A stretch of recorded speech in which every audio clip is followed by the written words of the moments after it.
Et bonjour à tous, on se retrouve aujourd'hui. Bon, l'alcool et le vin, on a fait une croix dessus depuis l'Iran.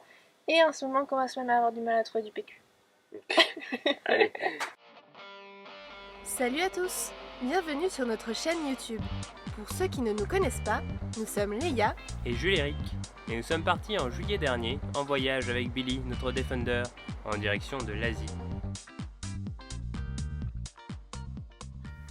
Donc on se retrouve pour la deuxième partie de notre vidéo sur le bilan qu'on a envisagé de faire. Donc on continue les confessions.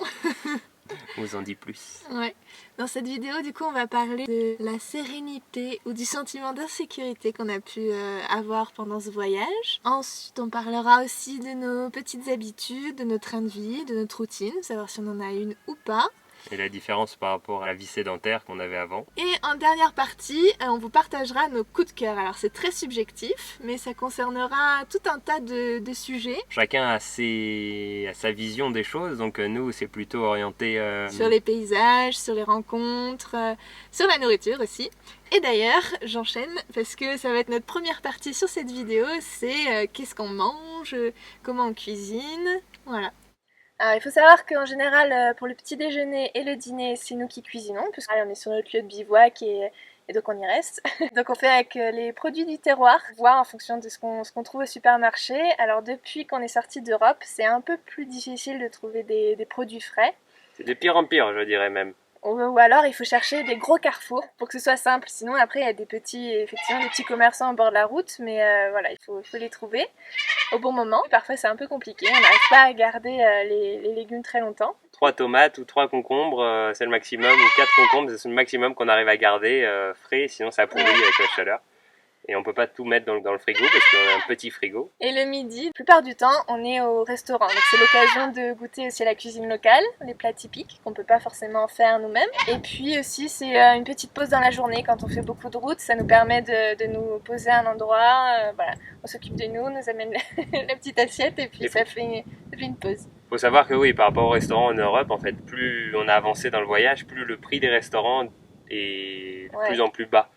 Aujourd'hui, on est à Oman, par exemple. On va jamais dans les restaurants très fancy ou des trucs touristiques. On est vraiment dans des restaurants locaux, là où il y a les gens qui mangent, les ouvriers qui mangent. Donc, souvent, ça fait bien marrer, mais on est les seuls touristes, on va dire. Mais quand on est habillé style local, etc., ça passe mieux. Mais souvent, c'est moins cher d'aller au restaurant que d'acheter, par exemple, un poulet et de la viande, etc., pour se faire à manger. On mange la plupart du temps pour 2 €. Depuis la Turquie, hormis Géorgie et Arménie, là c'est plutôt des prix européens.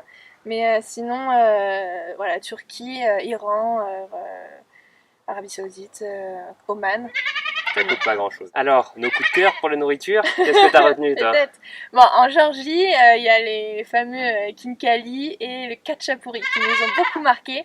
Ils servent ça partout. Les kinkali, c'est les petits raviolis qui sont bouillis avec de la viande dedans et des épices. Plutôt des gros raviolis. Hein. Des gros raviolis, pardon. Ouais, c'est vraiment la taille de la main. Et dedans, il y a un peu de viande et c'est bouilli. Et le khatchapuri, c'est une espèce de grosse pizza en forme de barque avec un œuf au milieu et plein de fromage. Voilà. Alors, c'est ultra salé. C'est très salé. En Iran, sinon, les kefta, on a beaucoup mangé. Kefta, riz, c'est des brochettes de... Ils prennent des grands sticks comme ça, ils font des brochettes de poulet, de viande, cuits avec du riz. Ouais. Là, au moins, t'es sûr de ne pas tomber malade et ils boivent du coca parce qu'il n'y a plus d'alcool. Donc riz, coca, viande grillée. Parfait régime anti-diarrhée si vous voulez tout savoir. Merci du détail. Et en Saoudi, c'est plutôt le poulet. Maintenant, on mange plutôt du poulet grillé avec du riz. Saoudi et Oman, c'est ce qu'on trouve la plupart du temps. C'est très bien pour le déjeuner, je trouve. Et aussi, aujourd'hui, on se rapproche donc du Pakistan et tous les ouvriers ici sont pakistanais ou hindous, enfin des Indiens. Et donc la nourriture des restos locaux et des restos au bord de la route et là où mangent les ouvriers devient de ce type-là. Donc là, on mange vraiment très épicé, très indien. Ouais, c'est vrai. Ah, j'ai oublié, les soupes en Roumanie. On a bien aimé ça, les soupes. Il y avait un peu de tout, soupe de tripes, bon là, faut s'accrocher. Mais sinon, dans du pain, c'est servi dans du pain. Et ça, moi, j'ai bien aimé ça. En parlant de pain, ça fait longtemps qu'on n'a pas vu passer une baguette. Donc là, on mange souvent du pain plat, des crêpes. Et tous les pays ont leur type de crêpes différents. Et la dernière fois, on a même goûté des crêpes au safran. Alors là, Ouais. Crêpes au On est safran, monté d'un niveau. pour nous c'est extraordinaire parce que le safran c'est un produit très très cher et ici il l'utilise partout, aussi bien dans le café que dans le thé, que dans les pancakes, les crêpes, le pain perdu. Enfin, Ouais, des choses qu'on pourrait pas trouver en France, donc on en profite. exactement. Alors, en général, on n'a pas de routine. Ici, on a cassé le rythme. Il n'y a plus de rythme. Pourquoi? Parce qu'on arrive souvent dans des endroits qui sont différents les uns des autres. Donc on ne sait pas à quelle heure on arrive. Des fois on arrive de nuit. On essaye d'éviter d'arriver de nuit. Mais on arrive tard. Et parfois la météo joue aussi dans l'organisation de la journée. On va passer la soirée, s'il va falloir aller vite parce qu'il fait froid ou parce qu'il pleut, ou si on a le temps de chiller un peu au bord du feu s'il y en a un, ou pas parce qu'il fait bon. Souvent on essaie quand même de prendre le temps quand on arrive le soir pour faire une petite activité sportive. Donc on est parti sans beaucoup d'équipement, mais on n'a pas de regrets. Bon bah si on veut faire quelque chose en particulier, je pense par exemple à la plongée, bah, on peut louer sur place parce que c'est des spots de plongée, donc il y a le matériel sur place. Du paramoteur, des trucs comme ça. Voilà, on en a quand même un petit peu. Tu peux parler de ta voile. Un petit parapente, c'est une petite aile, donc vraiment qui prend pas beaucoup de place, qui tient dans un sac à dos. Ça s'appelle une monosurface et ça permet de faire des vols dans des endroits qui sont vraiment incroyables parce qu'on passe dans des endroits sublimes. Et souvent arrivé en haut de la montée, je dis allez, je vais faire ce petit vol pour descendre. Donc Léa descend le 4x4, le DEF, et moi je vole. Ça dure une vingtaine de minutes, mais c'est vraiment des minutes inoubliables. Sinon, on a nos chaussures de course à pied pour faire des trails. Donc on est fan de course à pied. Ça permet de prolonger un peu l'expérience du 4x4. Voilà, quand la voiture peut plus passer, nous on peut continuer le chemin et c'est assez sympa. Sinon, moi j'ai aussi un tapis de yoga et de poids pour faire un peu de sport, de musculation. Vous imaginez, on a des poids en plus dans le 4x4. Genre déjà il pèse lourd, mais on se prend en plus des poids. Mais bon, c'est pas énorme. Mais je pense que c'est important d'avoir une activité sportive, enfin pour nous en tout cas, parce que rester assis dans la voiture ou voilà, c'est pas trop notre truc toute la journée. Même si ça secoue comme ça, ouais. C'est pas vraiment du sport. À la fin de la journée, on sent qu'on a besoin de dépenser un peu d'énergie. Mais on vous rassure, on fait pas 8 heures de voiture tous les jours, ça nous arrive de temps en temps. Mais notre moyenne voilà, de maximum, on essaye de faire 4 heures, donc 2 heures le matin, 2 heures l'après-midi, c'est le maximum. Comme ça nous laisse le temps ou de faire des visites, ou de faire des marches. Ici on fait beaucoup de randonnées. À Oman, dans les wadis, dans les il y a Balcony Trek, c'est vraiment des belles vues, des beaux endroits. Et souvent, du coup, course à pied, chacun de son côté le soir, ça permet aussi d'avoir son moment de détente, chacun de son côté. Après, on s'adapte aussi à la culture de chaque pays. Par exemple, en Iran, je ne suis pas allée courir. D'ailleurs, toi non plus. Pas dans les mœurs. Pas dans les mœurs. Déjà en Géorgie, quand on courait, les gens ils regardaient derrière nous, ils nous demandaient pourquoi on court, s'il y avait un problème, quelque chose. S'il y avait un cochon qui nous courait après, on sait jamais. C'était vraiment assez marrant. C'est pas trop dans les mentalités ici, la course à pied. C'est plus ouais, occidental, je dirais. Ouais. C'est vraiment, si on va vers les États-Unis, il n'y a pas de souci, c'est ancré dans les mœurs. Ici, on s'en éloigne vraiment. Et aussi à cause de la température. Il fait très très chaud. On ne peut pas courir. Là, on est en plein hiver, enfin pas plein hiver, mais on est en hiver. Et des fois, pas. Et je pense aussi que nous, on a plutôt des métiers qui nous poussent à être assis à un bureau toute la journée. Et très souvent, juste. là, on est dans des endroits où les gens ont une activité extérieure, ils sont agriculteurs, ou ils élèvent des chèvres, etc. Donc toute la journée, ils sont dehors et ils font leur exercice, hein, j'ai envie de dire. Ils ne voient pas pourquoi ils iraient courir. Après, on se rend compte des problèmes de notre société. Marche sur la tête des fois. Sinon, en Europe, dans tous nos voyages en général, quand on arrive à un spot de bivouac, on le nettoie. Quand on voit qu'il y a des déchets, etc. par terre, on fait en sorte de partir et de laisser le lieu super propre. On a un gros sac poubelle à l'arrière sur la roue et c'est vraiment pratique. Je sais pas, il doit faire 100 litres ou quelque chose comme ça. On a notre poubelle à nous et on peut aussi mettre des bouteilles, des cartons, tout ce qu'on trouve. Souvent, c'est pas très sale, donc c'est vraiment des choses que les gens abandonnent, des canettes, ça a déjà séché, pour juste les prendre et les jeter dans notre sac et après les mettre dans la poubelle. Mais depuis la Turquie, malheureusement, on a un peu abandonné on a laissé tomber cette habitude. Non, mais à contre-cœur, hein, mais parce que vraiment, il y en a partout des fois. Enfin, c'est des plages qui sont inondées de déchets. Et à notre petite échelle, mais... Et bon, il faut continuer la sensibilisation, je pense. On nous a raconté plusieurs fois que souvent les ferries jettent les sacs poubelles par-dessus bord dans la mer, comme ça, et finalement, oui, ça arrive sur les plages. Donc c'est pas forcément les gens... C'est pas forcément les gens sur place. Non, je pense que c'est vraiment un problème à l'échelle mondiale. Mais bon. C'est un peu malheureux de le voir comme ça, dans des lieux quasiment inaccessibles. On arrive après des heures et des heures de 4x4. où tu vas à la plage joncher de déchets, de bouteilles en plastique, tu te dis mais comment c'est possible?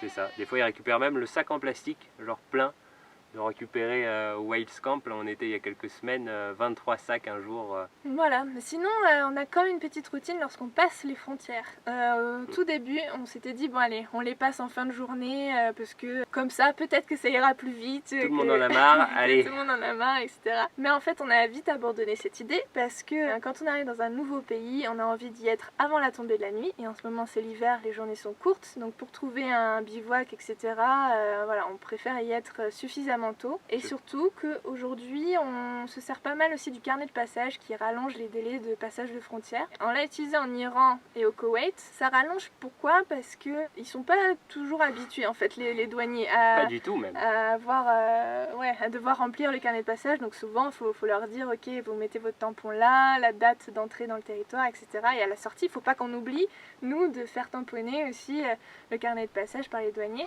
Donc en Iran, on l'a fait, au Koweït aussi, et en entrant à Oman, on aurait dû le faire, mais on a oublié, les douaniers Ils n'étaient pas au courant du tout. Pas posé la question, voilà, du tout là. On va voir comment ça se passe à la sortie. Donc à la sortie, ça va être... voilà. Alors pour résumer un petit peu le carnet de passage, comment ça fonctionne, donc c'est un document qu'on obtient en France, auprès du club automobile. On donne une caution, on évalue le véhicule, on paye cette caution, 100% ou 150% de cette caution en fonction des pays qu'on visite, et ils gardent l'argent pour être sûr qu'on ne va pas revendre notre voiture dans le pays en question et qu'on va bien re-rentrer jusqu'à chez nous avec cette voiture. Ça peut poser des problèmes si on se fait voler la voiture, si on a un accident, etc. Mais on n'a pas le choix. On n'oublie pas surtout de prendre les assurances à chaque fois qu'on rentre dans les pays, puisque la carte verte ne fonctionne plus depuis la Turquie. Puis voilà, sinon ça se passe plutôt bien. Donc on va dire un bon passage de frontière, c'est quoi? C'est 4 heures. Un mauvais, c'est 9 heures. Bienvenue en Irak. Mais bon, voilà, ça fait partie du trip. Et on se rend compte aussi que ces passages de frontières et cette complexité, les assurances, le changement de monnaie, le changement de carte SIM. D'ailleurs, on ne change plus de carte SIM grâce à notre nouveau sponsor UBJ. On vous en dira plus. Ça nous montre l'importance de l'Europe et de la facilité de voyager en Europe. C'est vrai que pour passer les frontières, etc., l'Europe, on n'y pense même plus, quoi. C'est incroyable. Il n'y a plus de queue aux frontières, il n'y a plus de douane, il n'y a plus rien. Tu stresses pas en te disant, oh là là, est-ce qu'il va parler anglais? Est-ce que tout va être bien indiqué? Enfin bon, quand on voyage à l'étranger, ça permet d'avoir un peu de recul sur tout ça. Alors, les bivouacs. C'est ce qui fait la vraie différence entre vivre dedans et vivre dehors. Tous les jours, tu cherches un endroit pour dormir sereinement, te doucher, dîner, faire le petit-déj et bien dormir. C'est assez différent et c'est vraiment quelque chose d'important dans le voyage. Parce que si tu dors mal, tu es fatigué, tu peux pas dormir mal longtemps. Non. Donc, faut être serein. Je pense que, bon, jusqu'en Turquie à peu près, le bivouac est assez connu quand même, donc on pouvait s'installer sans trop avoir pas de soucis, mais je veux dire des gens qui s'interrogent sur ce qu'on fait, etc. Après, ça a été moins dans les mœurs, et je dirais que ça revient depuis qu'on est arrivé en Arabie Saoudite, où là, c'est presque même... tout le monde fait ça. Tous les soirs, toutes les plages sont bondées, les gens sont avec leur voiture, avec une glacière dans leur coffre, ils font un demi-bivouac, parce qu'ils dorment pas sur place, mais du coup, nous, on se noie un peu dans la masse, quoi. Même si on reste plus tard, c'est-à-dire jusqu'au lendemain, mais ça se passe très bien, du coup. Les gens sont habitués. C'est ça.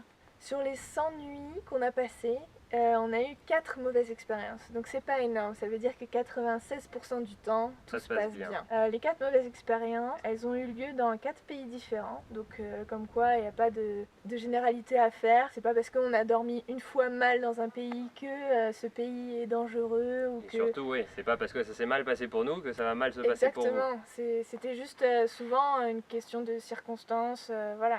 De mauvaises coïncidences. Voilà.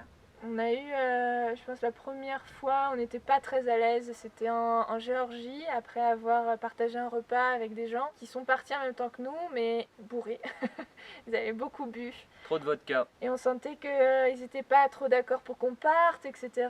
Et donc quand nous on est partis et qu'ils nous ont suivis, voilà, on n'était pas vraiment dans un bon état d'esprit pour s'arrêter quelque part, alors qu'il faisait nuit et qu'on devait le faire, parce que conduire la nuit c'est hors des questions. Enfin, quand on connaît pas les chemins, quand on connaît pas le pays, pour nous c'est à éviter. Et ils étaient 10, 12 avec plein de voitures, donc évidemment ils ont essayé de nous chercher, de nous suivre. c'était un peu compliqué. Donc voilà, là on n'a pas passé une très bonne nuit, mais au final on a trouvé un endroit calme et jusqu'au lendemain ça s'est très bien passé. Alors, next mauvaise expérience. En Arménie. Mais alors là, c'était pas du tout par rapport à nous, mais on était dans un parc, on dormait. Et en fait, en plein milieu de la nuit, bon, souvent on est quand même. On dort sur nos deux oreilles, mais on en a quand même une qui est très attentive. Chaque chose qui sort du quotidien. Ouais, il nous réveille. Et là, on entendait une voiture qui était vachement proche, dans un chemin qui n'était pas du tout très emprunté. Ils avaient un énorme phare à l'arrière d'un pick-up et ils roulaient trop vite pour le chemin et ils roulaient n'importe où. Ils roulaient vraiment, ils cherchaient quelque chose. Ils ont mis la lampe, du coup, un énorme phare projecteur sur le 4x4 et ils sont arrivés droit vers nous, plein gaz. Ils étaient 3-4 et le pire de tout, c'est qu'on entendait juste avant des coups de fusil. Ouais. Des coups de... Ça, c'est vraiment pas agréable quand tu dors et t'entends des coups de feu. Tu sais pas, les gens avec des armes, avec de l'alcool, ils peuvent vraiment complexifier le tout. Mais au final, ils sont arrivés très près de nous, ils ont coupé la lampe, ils sont repartis. Mais quand ils coupent la lampe, moi je suis un peu inquiète parce que est-ce que ça veut dire qu'il faut qu'ils se fassent plus discrets pour nous approcher ou est-ce que c'est parce qu'ils veulent pas gêner? Ils sont pas repartis d'ailleurs, ils ont coupé la lampe et ils ont attendu devant. Ouais. C'est là où tu commences à stresser parce que tu sais pas la technique qu'il faut adopter. Est-ce qu'il faut descendre, est-ce que il faut rester calme, enfin dire que tout va bien, pas de souci. C'est la technique qu'on prend, donc vraiment rester le plus calme possible. Mais des fois les gens en face de nous sont pas calmes, donc c'est un peu compliqué. Cette fois-ci, c'était pas contre nous, c'était contre les loups. Voilà, ils On a chassaient les appris loups. le lendemain que c'était courant, enfin toute la nuit, souvent les éleveurs sortaient avec leurs fusils pour chasser les loups qui mangent leurs troupeaux. Donc dans cet endroit, on connaît pas forcément C'est fait des frayeurs. toutes ces coutumes-là. Donc ouais, on a eu un petit peu peur. Bon, quoi d'autre? L'Iran. On a eu une mauvaise expérience en Iran qui nous a poussé à quitter le pays plus tôt, mais c'était à cause de l'ambiance générale, pas vraiment à cause de cette expérience. On a été arrêtés dans la nuit, on dormait. On était au milieu nulle part. Plein de gens autour de la voiture, un peu excités, dont certains avec des armes. On comprenait pas si c'était la police ou pas. Il y avait une espèce de flou général. Et puis les manifestations, etc. Aujourd'hui en Iran, pour les Européens, c'est aussi un peu effrayant d'être en Iran. Donc il y avait plein de... Les médias, etc. alimentent aussi cette peur. Je veux dire, je pense qu'on en a été un peu victime. Et du coup, ce soir-là, effectivement, on s'est dit, mais on va être arrêté par la police. Et puis, voilà, est-ce qu'on va finir en prison? Est-ce que... Bon, c'était au même moment où le gouvernement français disait à tous les ressortissants français de quitter le plus vite possible le pays. Voilà. Donc histoire de te rajouter un peu de stress. C'est un concours de circonstances qui ont fait qu'on a mal vécu le moment. Très mal vécu, je pense que c'était le pire moment du voyage. Bon, quand il a fallu quitter l'endroit, parce qu'on a compris que c'était donc mal vu qu'on soit dans ce champ-là, on n'a pas vraiment compris pourquoi. On n'était pas dans un champ, on était entre des champs sur un chemin, en cul-de-sac. Et à vrai dire, le problème qu'il y a eu pendant cette arrestation, plusieurs fois on s'est fait arrêter par la police au milieu, enfin le soir, déjà pas au milieu de la nuit, là quand on s'est fait arrêter il était quoi, 23h, ouais. Minuit, on dormait déjà, on est tombé de fatigue. Et l'atmosphère, les gens autour de la voiture, ils étaient excités, ils étaient énervés, ils criaient. Donc il y a beaucoup de manières de résoudre le problème, même si on est chez quelqu'un, ça ne nous arrive jamais quasiment. Ils nous expliquent il faut partir, allez là, pas de souci, en allez-vous. Ok. Mais là, les gens, ils avaient des armes, ils étaient excités, ils parlaient pas notre langue, ils étaient 20 autour de la voiture. Il y avait d'autres motos qui étaient venues, des pick-up et en plus un gyrophare rouge juste en face de nous et on comprenait vraiment pas ce que c'était. Bon, on a quitté le lieu en essayant d'être en dehors de cette escorte parce qu'il y avait beaucoup de véhicules, donc on voulait pas se mettre au milieu pour pas être un peu pris dedans. Et quand on est sorti du chemin, on s'est dit bon allez, on prend la route directe parce que on s'arrête pas. Ils étaient tous là arrêtés et on avait l'impression qu'ils nous attendaient. Et en fait, quand on a pris la route, le 4x4 avec la lumière rouge là nous a suivis. Alors est-ce que c'était la police? On ne sait pas vraiment, il s'est pas présenté comme ça. Ils n'avaient pas d'uniforme, ils n'avaient rien. À part les armes, pas grand chose qui nous faisait dire que c'était la police. Voilà, donc on a tracé après jusqu'à une maison qui a bien voulu nous accueillir. Quand on était tous stressés, etc. Incroyable. C'était incroyable. On s'est fait accueillir à 2h du matin par des gens. Imaginez en Europe, et quelqu'un vous appelle et vous dit excusez-moi, j'ai été arrêté. Est-ce que je peux venir chez vous? Ça s'est mal passé. Je sais Est-ce que je peux venir chez vous? je me pose des questions en tant que pur Européen. Il se fait arrêter, pourquoi il se fait arrêter, bizarre, etc., etc. Et là, on s'est fait recevoir incroyablement, à pas d'heure, par des gens qui nous disent pas de souci, garez la voiture là, venez dormir dans la maison, il n'y a pas de souci, vous êtes en sécurité, relaxez, on en parle demain. C'était fou. C'était vraiment génial ce moment. C'est la contrepartie du mauvais moment qu'on a passé avant. Il y a toujours un plus et un moins. Le lendemain, on avait vraiment passé un bon moment avec cette famille. Ouais. Et quoi d'autre? Dernière expérience en Saoudi. C'était en Saoudi. Ouais, malheureusement. Là, c'est pareil, mais souvent, voilà, c'est la nuit, donc je pense qu'on stresse toujours un peu plus vite. On se fait rapidement des films, et c'est pareil, on dormait. Et donc là, c'était une voiture pour le coup de l'armée qui s'est approchée de nous. Et pareil, qui avait ses phares et qui qui les a éteints et qui s'est arrêté juste à côté de notre voiture. On était au bord de la plage, mais vraiment loin, dans un endroit où il n'y a plus beaucoup de monde. Et sur toute la plage, il y avait plein de gens qui faisaient des bivouacs. Donc nous, on s'était mis un peu plus loin pour pas être dans le flot. Ouais, c'est ça, avec tout le monde. et donc, ils sont arrêtés juste devant nous, moteur allumé, ils attendaient. Et au bout de 10 minutes, histoire que tu te fasses bien 2-3 idées, ils sont descendus, ils sont venus taper à la vitre de la voiture. Et je suis descendu de la voiture, et là je sais pas, c'était pas très clair. Ils ont commencé à vouloir, ils étaient intrigués, ils ont regardé dans la voiture, ils ont commencé à toucher, à prendre les choses. Ils avaient l'arme en main, ils rigolaient.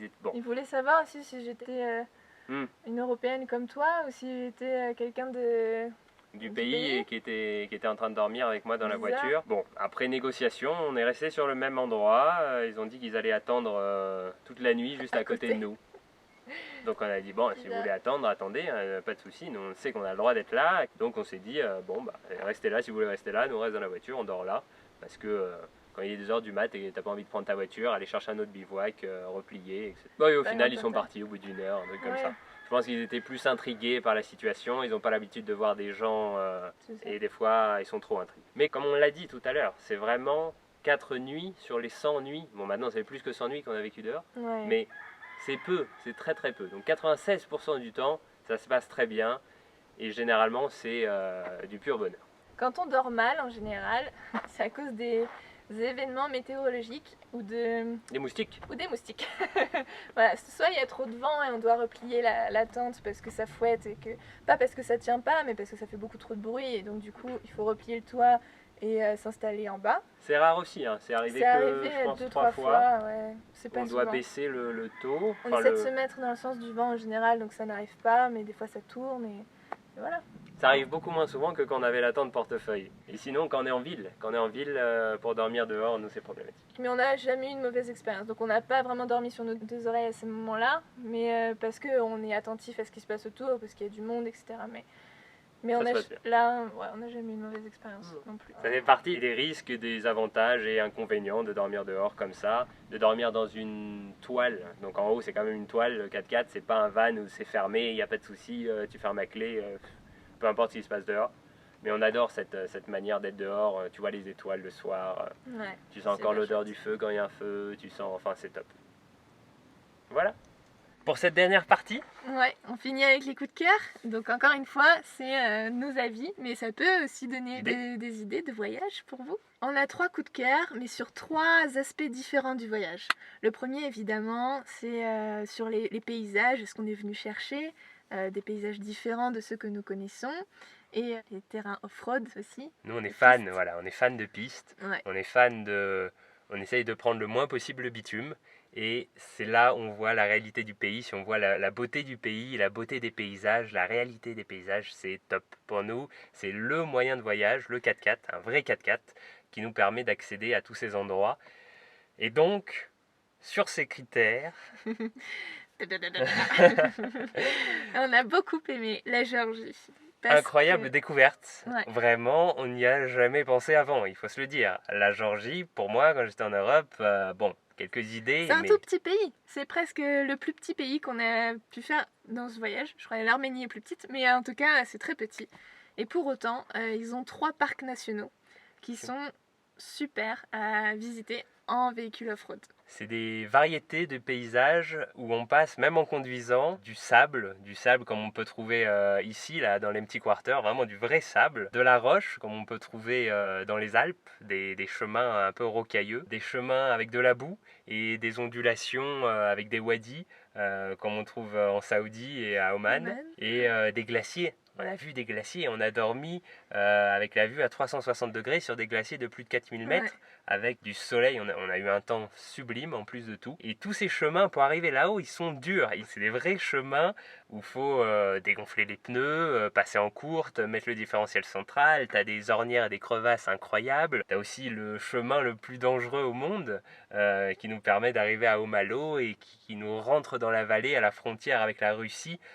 Ça te prend genre vraiment au cœur et tu te sens tout petit dans ce paysage absolument sublime, à peine touché par l'humain et d'une force. En fait, c'est ça, il y a vraiment une force qui est transmise entre la beauté des lieux et le fait de vivre là, le fait d'être tout petit et de venir avec ton 4x4. Mais là, le Def, il ressemble à une Smart dans Paris et encore, c'est même pas assez petit.